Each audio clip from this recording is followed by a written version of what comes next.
She was 17. Bright, beautiful, full of life. But on her way home from school, Junko Furuta disappeared. What followed wasn't just a murder, it was 44 days of unimaginable suffering, torture, and silence. This isn't a horror film. This is real. This is one of the most disturbing crimes in history. And yet, the world almost forgot her. Until now. Junko Furuta was the kind of girl people noticed, for the right reasons. 17 years old, living in Misato, Japan, she had the kind of presence that made others feel calm around her. Her grades were strong, she had friends, and she didn't smoke, drink, or chase boys.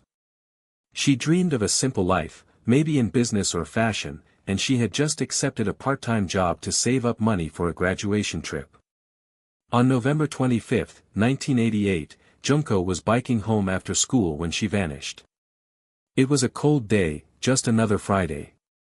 She had no reason to be afraid. But something was lurking, something monstrous. What Junko didn't know was that she had become the target of 4 teenage boys who were part of a gang. One of them, Hiroshi Miyano, had seen her around school and had already formed a twisted obsession. He was 18, violent, and deeply connected to the Japanese Yakuza. That day, he set his plan in motion.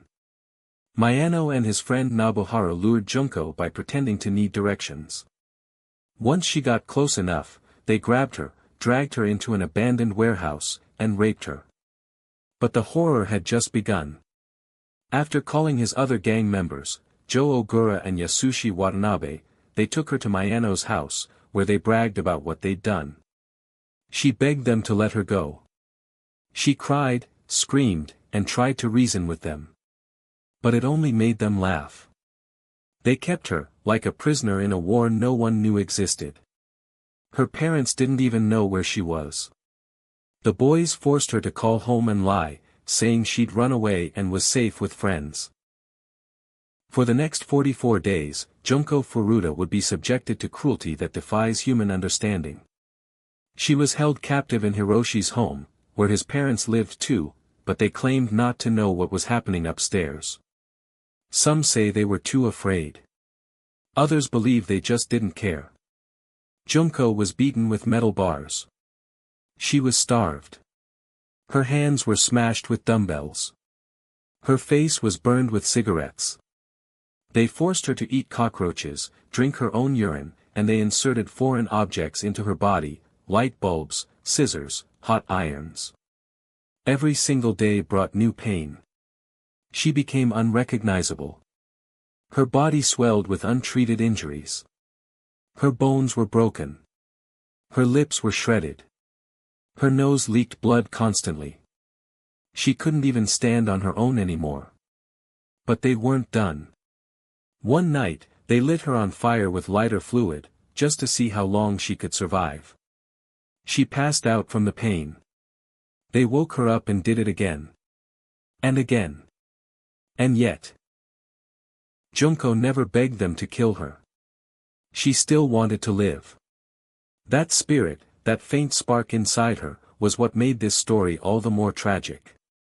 She tried to escape once. They caught her and punished her by hanging her from the ceiling and using her as a punching bag. The next day, they poured hot wax in her eyes. Neighbors heard strange noises from the house. No one said a word. The boys were protected, not just by the Yakuza, but by society's silence.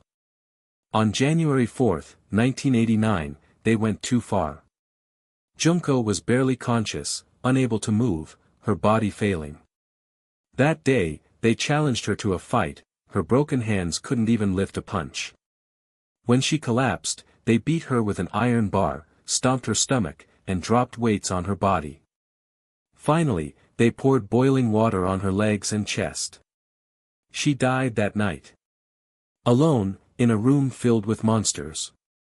But the cruelty didn't end there. The boys stuffed her body in a 55-gallon drum and filled it with concrete.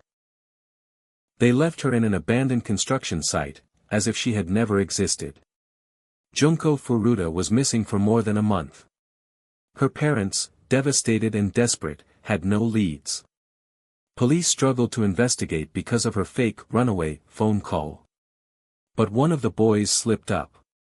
Days after her death, Hiroshi Miyano boasted to another girl that he had done something bad.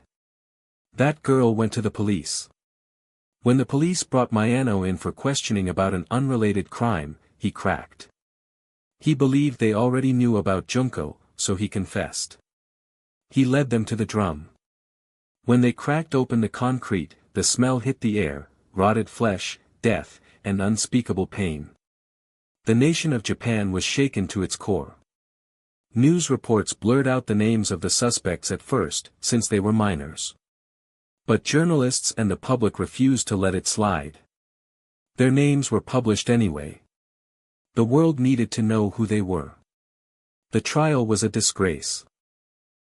The boys were tried as minors, and the Japanese legal system failed to charge them with murder initially. The judge reduced their sentences because they showed remorse. One of them served just 8 years. 8 years, for torturing and murdering a child in the most brutal way imaginable. Junko's mother fainted during the trial. Her father reportedly attempted suicide. The public wept. Activists marched in the streets. But justice never came. And yet, Junko's story spread, through whispers, newspapers, and eventually the internet. It wasn't just a tale of cruelty. It was a tale of a system that failed to protect a girl who never asked for fame, never wanted to be a symbol. She wanted to live. 44 days. That's how long Junko suffered. Her death wasn't fast.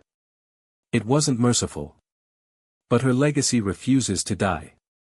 Artists paint her. Writers retell her story. Millions of people around the world still cry when they hear her name. She has become the voice for every victim silenced, every soul that was tortured and forgotten. This is not just a crime story. This is a cry for justice that echoes louder every year. The names of the boys may fade, but Junko's will not. She wasn't just a victim. She was a warrior. And now, she is immortal.